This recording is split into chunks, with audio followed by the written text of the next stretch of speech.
quem está aqui conosco? Doutora Renata Moura, que é otorrinolaringologista. Doutora Renata, muito obrigado aqui pela sua participação.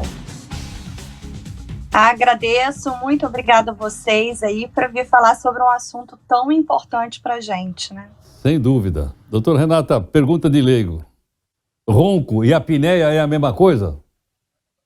Não, não é a mesma coisa.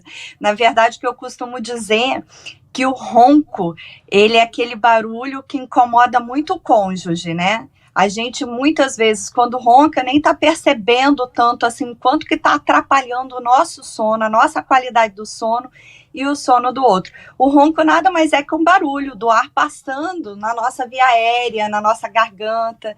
Existe também um ronco nasal. Esse ronco ele pode ser em criança, pode ser em adulto, mas a apneia é algo mais grave.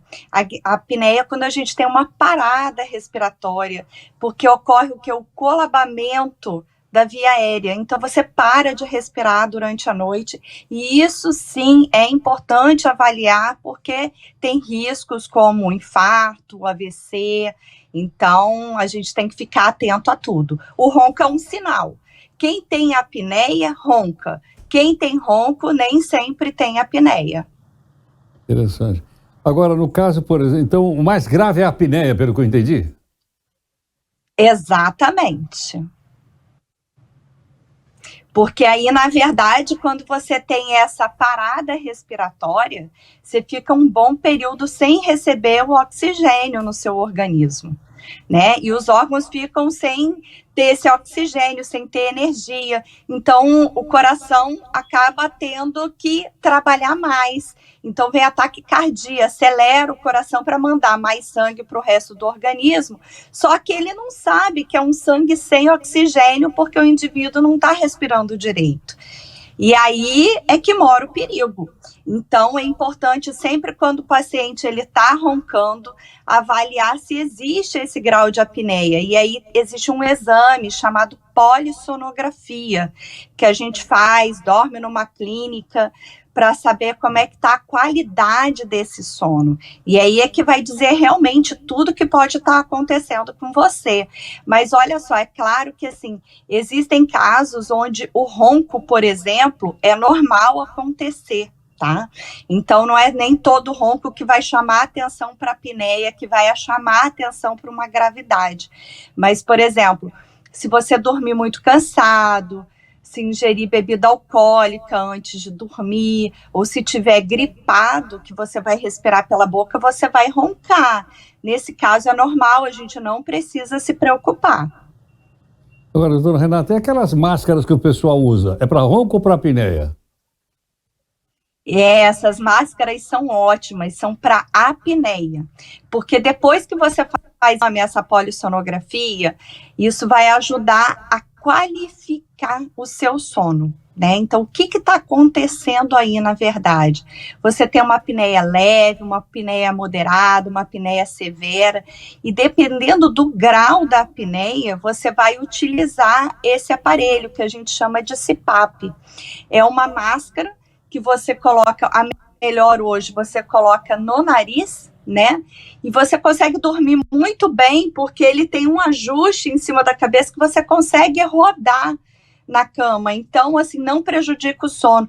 E você acaba dormindo bem porque ele é um aparelho de pressão positiva, ele vai jogar ar para dentro do teu nariz. Então, ele não vai deixar a sua via aérea colabar. E aí você vai dormir bem, não vai ter apneia, e vai diminuir, né, o risco de complicações que você tinha antes de tratar a apneia. Mas não são todos os casos que têm indicação desse aparelho. Renata, mais uma pergunta de leigo. A pessoa pode morrer por causa da apneia? Pois é, essa é uma pergunta de milhões. Na verdade, como ela confere riscos, ela pode, num caso bem extremo, sim, via óbito por conta disso, né? O mal súbito. Se juntar várias complicações que ela tem, se ela já tem hipertensão, né, a pressão alta, se for obeso, se for sedentário, já tiver aquele colesterol alto, não dormir bem, vida estressada, cigarro, apneia vai ser mais uma, né, mais um fator para culminar nesse quadro, infelizmente. Ana Lu. Doutora, prazer, aqui é a Ana Luísa falando. O ronco alto é um sinal de apneia? Não, na verdade, o ronco alto é somente alto, mas não necessariamente que tenha apneia. E existem, por exemplo, também crianças que roncam, e roncam alto, roncam que nem adulto. Não necessariamente vai estar com apneia, mas também precisa ser avaliado, tá? Porque em alguns casos as situações são diferentes da criança e do adulto.